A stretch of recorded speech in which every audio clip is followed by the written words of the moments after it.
तालुक्यातील पारगाव गावामधली बगडवाडी म्हणून ही वस्ती आहे आणि या वस्तीमध्ये आपण जे इथे पोलीस दिसतोय आता खूपच म्हणजे धक्कादायक अशी घटना घडलेली आहे। मुलाने त्याच्या भावाला आणि बापाला डोक्यामध्ये दगड आणि चोपणं जे असते त्याने मारहाण करून मारून टाकलेलं आहे आणि हेच ते झोपडं आहे। कातकरी कुटुंब इथं ठिकाणी राहत आहे आणि ह्या ठिकाणी जी गोधडी वगैरे दिसते आणि थोडंसं काळं झालंय ते रक्त आहे ते आता वाळून गेलेलं आहे। काल रात्री मध्यरात्रीच्या सुमारास ही घटना झालेली असावी।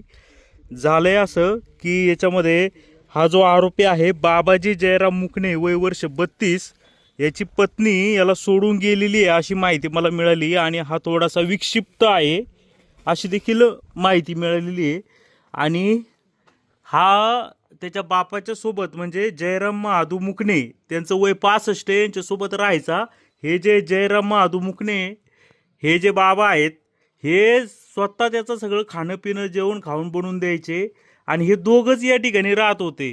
तर ह्या बाबाजीची बायको सोडून गेल्यापासून हा वेड्यासारखा वागत होता आणि झालं असं की हे जे बाबा आहेत मृत्युमुखी पडलेले जयराम महादू मुकणे यांना 4 मुलं आहेत आणि 4 मुलं एक हा काय याचं नाव बाबाजी हा इथंच राहतो आणि त्यांची 3 मुलं मुरबाडमध्ये काही कामधंदा विडभट्टीवर कामधंदा करतात।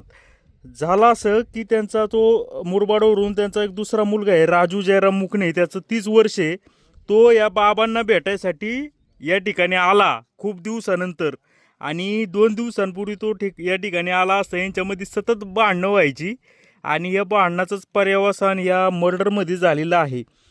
तर हा जो बाबाजी आहे त्याने जयराम महादू मुकणे आणि राजू जयराम मुकणे वय वर्ष 30 यांना चोपण्याने लाकडी चोपण्याने मारहाण केली।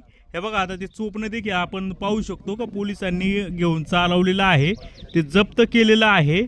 त्या चोपण्याने मारहाण केली एवढंच नव्हे तर इतका मोठा दगड होता का तो पोलिसांना सुद्धा उचलत नव्हता। ते त्या दगडाने अक्षरशः त्यांच्या डोक्यावर दगड घालून त्यांच्या डोक्याचा चेंदामेंदा केलेला आहे आणि आत्ताच या ठिकाणी बॉडी देखील पोलिसांनी उत्तरीय तपासणीसाठी नेलेली आहे। फॉरेन्सिक टीम देखील या ठिकाणी टीमने त्यांची जी काय आहे चौकशी आहे ती केलेली आहे आणि आता जे काही जप्त मुद्देमाल दगड वगैरे जे काय आहे त्याच्यावरती ते सगळे सॅम्पल वगैरे कलेक्ट केलेले आहेत आणि आता हे चेकिंगसाठी चालवलेले आहे। तर त्या तिकडं जर पलीकडं आपण पाहिलं तर हे जे आहेत जे मृत्युमुखी पडलेले त्यांचे नातेवाईक देखील या ठिकाणी आपल्याला आढळून येतात। हे पत्रे जसेच्या तसेच आहेत आणि या झोपड्यामध्ये हे जे आहेत मुकणे परिवार हे दोघं बापलेक राहत होते आणि मुलानेच बापाचा अंत केला आणि भावाचा देखील अंत केला।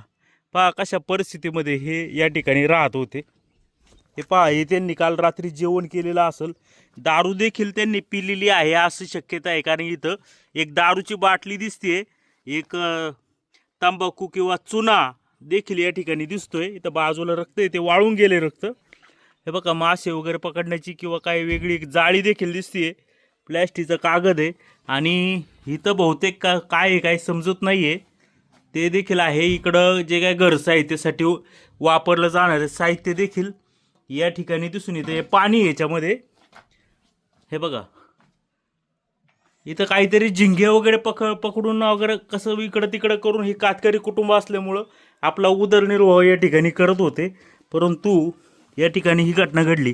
इथं देखील तुम्ही बघू शकता का ही मारहाण इतकी डेंजर होती का घरामध्येच काहीतरी झालेलं दिसतंय कारण घरातली सगळी हे जे काय आहे बाजूला हे अस्ताव्यस्त पडलेलं आपल्याला दिसतंय कारण की झालंय असं की हे बघा इथं सुद्धा रक्त आहे हे काळं झालेलं रक्त आहे इथं पण रक्त आहे आणि इथं पण रक्त आहे म्हणजे खूपच भयानक पद्धतीने इथं घटना घडलेली असावी।